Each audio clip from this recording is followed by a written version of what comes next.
So much of what we accepted as just kind of routine action is now gone. I mean, we even write books called things like The New Normal, which really says a lot about the degree to which patterns have changed.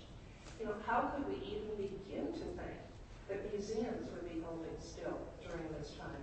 Let me give you a couple of examples. I'm going to come back to these examples as well, because I want to ask the really deep questions and have us all considering them. But let's talk about issues like diversity. Oh my, that word's been around a long time. And for a while, to me, it always was kind of a euphemism for when we have to deal with racial and ethnic differences in our institutions. Diversity is so much more.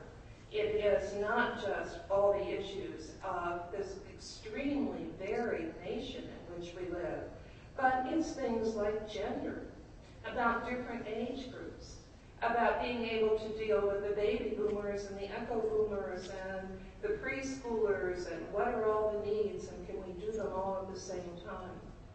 Or let's take the word technology. Technology itself is used kind of routinely now to talk about everything that is new in our wireless world here.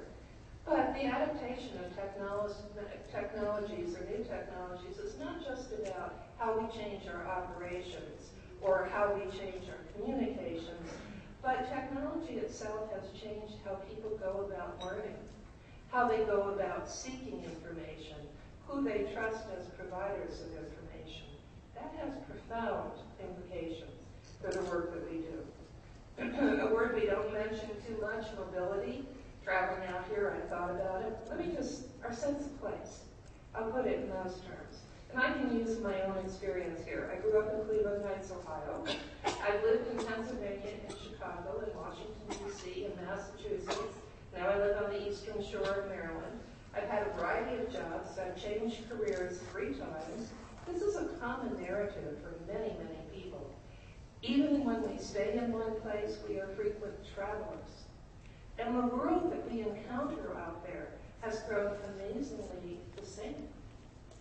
I've noted you can stay in the same hotel, eat in the same restaurant, go to the same sort of clothing outlets or malls in the area. They all look the same. You can't tell an airport apart, with a few exceptions. There's a great airport somewhere in Montana that really looked different to me. But, you know, I mean, we have a sameness. So how do we, in this mobile world, and in a world where we are seeking to connect, to have that sense of place, what is it that is going to hold that in place for us? And I would conjecture that museums might have a highly significant role in that. How about education? If you ever listen to politicians or others talk about education, what on earth do they mean? They mean K through 12. Do you know how much time of our learning life we spend in K through 12 school classrooms? I don't know. I think it's something like 9%. I'm not even sure it's that much. All those years in school and all those billions of dollars that go into formal education, what are we doing now? We are taking industrial age approaches and trying to fit them into schools when we're really in an information age. What has that caused? It's caused all kinds of variations.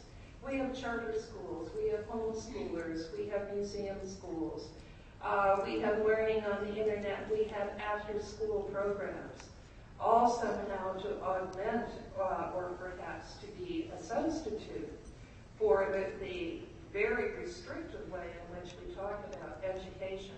Why don't we talk about learning? Because ultimately, that's the core human experience.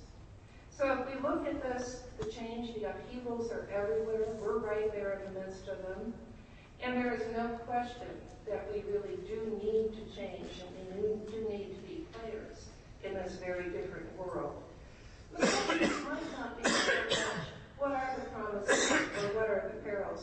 They might be around the issue of how do we manage change? How do we approach change so that it is not just a question of doing things differently, but that it's rooted in purpose, that it's rooted in vision, and that it is something that we are going to integrate into the very way in which we do just about everything. Okay, so I'm just going to go back to a few examples. Let me talk again Come back to that little list here in the card. And think about the hard questions we have to confront. This is not just on the surface, but this is fundamental difference in who we are. What am I talking about? What are some of those questions? Let me go back here for a moment. I mentioned technology. We don't want to use fresh technologies in our day-to-day operations. You know, I don't want to be the grandmother who can't email my grandson, so, you know, sure, I'm going to do this stuff. And of course you're going to do things, many things that make life a whole lot more efficient. But really, what should we be doing? How far do we go? I'm going to ask you, should we be on Facebook and Twitter? If so, who's going to manage those communities? Have you ever seen anything duller than a message that's never changed in a month? Do you know anything about how to bring people into those communities and sustain them there? And ultimately, if you're going on Facebook and Twitter, why? You may have a very good reason. If you've got a good reason, then go to explore that. But if you don't just do it to do it. Should we be using cell phones as the new acoustic guides? Or if you don't use acoustic guides, should we use cell phones to replace our docents, our human guides? What is the nature of what happens in your galleries? What is it you're trying to achieve? And ultimately, what is the best way of achieving it? It may not be simply changing the way in which you do business. It is about thinking deeply about what is going to happen to your visitor in that place. Are digital collections online actually useful? To whom? To what degree? I'm not answering that question. There are many people who are going to talk to that. And there are many ways in which we can think of tremendous usefulness, but before you jump the bandwagon, what do you want to achieve when you put collections online? What do you do when you put technology into your galleries? Do you somehow threaten that sacred encounter with the authentic when you do so? Questions like this need to be thought about. All right, let's talk about changing demographics again. We all want to welcome newcomers to this nation. The question is, where do we start? What is the best way to say welcome? Should we be doing everything in bilingual signage? Or bilingual, trilingual? I mean, the opportunities are endless. There are counties in this nation where there are hundreds of different languages being spoken. So how do you go about it in that case? You know, for years we did celebrations of Cinco de Mayo and Kwanzaa and said, gee, we're reaching diverse audiences. What kind of tokenism is that now in a changing world? Who are the people that we're trying to reach? Most of us have experience with senior audiences. In fact, they're often our very best audiences. But you know, there's been a change in that senior audience.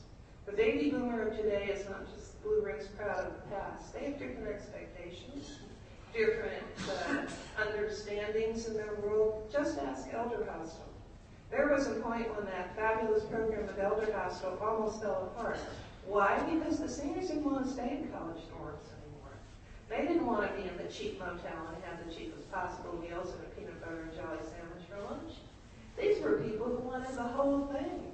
They wanted the luxury hotel. They wanted access to the spa. They wanted gourmet food, and they wanted great learning. So there is a different level of expectation as we think about how we reach our older audiences.